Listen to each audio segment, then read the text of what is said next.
Assalamualaikum warahmatullahi wabarakatuh. Perkenalkan, nama saya Hendri Aulia dengan NIM D1B1200072. Di sini saya akan menjawab soal dari mata kuliah Analisis Jaringan Tanaman, Tanah dan Pupuk.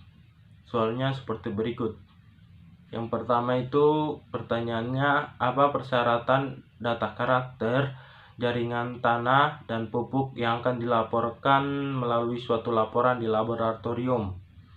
Jawab, setiap data karakter yang akan dilaporkan dari suatu kegiatan analisis di laboratorium itu harus minimal bias. Bias sendiri merupakan sumber lapangan dan laboratorium. Yang pertama contohnya seperti bias lapangan. Di sini bias lapangan sendiri yaitu tanah dan jaringan tanaman dan pupuk harus merupakan produk dari faktor pembentuk dan berubah secara terus-menerus. Bisa ada juga seperti karakter tersebut memiliki komposisi yang heterogen. Laboratorium. Bias laboratorium ini terdiri dari dua hal, yaitu pengukuran dan preparasi sampel dan penanganan data atau pendekatan mengakses bias pengukuran. Kedua, hal-hal apa yang menjadi perhatian serius dalam tahapan penentuan sifat atau konsentrasi analit dalam sampel dan jaringan tanaman dan pupuk, yaitu ada 7. Koleksi dan penanganan sampel. Kedua, kontaminasi. Ketiga, penyimpanan atau perlindungan sampel. Keempat, waktu tunggu sampel. Kelima, sampling sampel tanah. Keenam, batas deteksi. Terakhir atau ketujuh, pelaporan hasil dan estimasi ketidakpastian. Berikut soal ketiga, yaitu jelaskan pendekatan metode dalam penentuan analit secara kuantitatif dalam analisis jaringan tanah, tanaman, dan pupuk. Di sini saya jawab, pendekatan metode dalam penentuan kadar analitik itu ada 5. Yang pertama itu gravimetri. Gravimetri merupakan analisis yang menjelaskan seperangkat metode yang digunakan untuk penentuan kuantitatif analit padat atau cair atau ion berdasarkan masanya. Yang kedua itu titrimetri.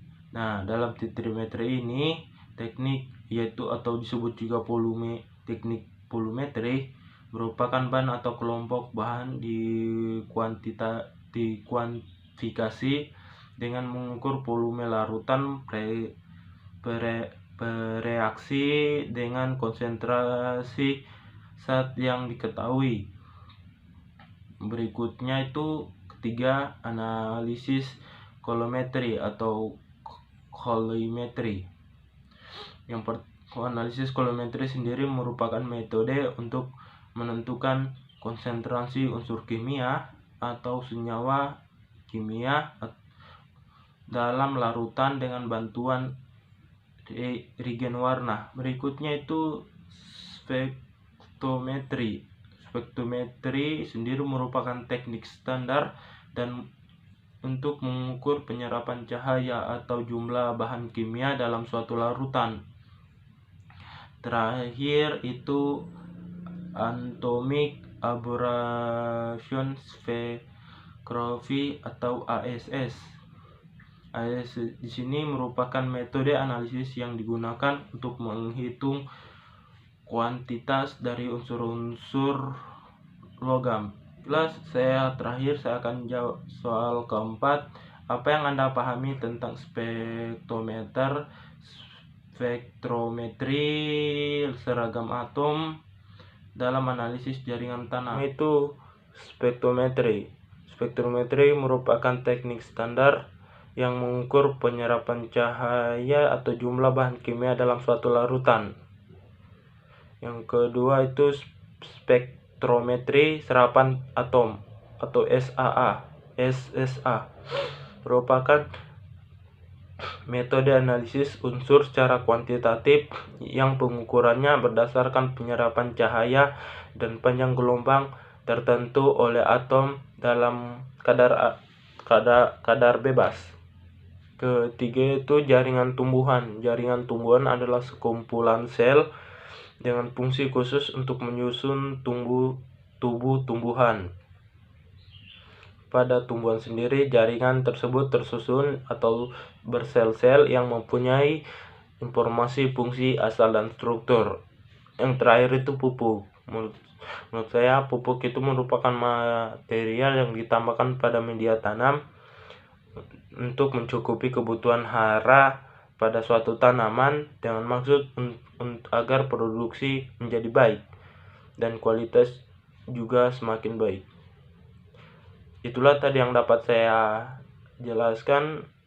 Assalamualaikum warahmatullahi wabarakatuh.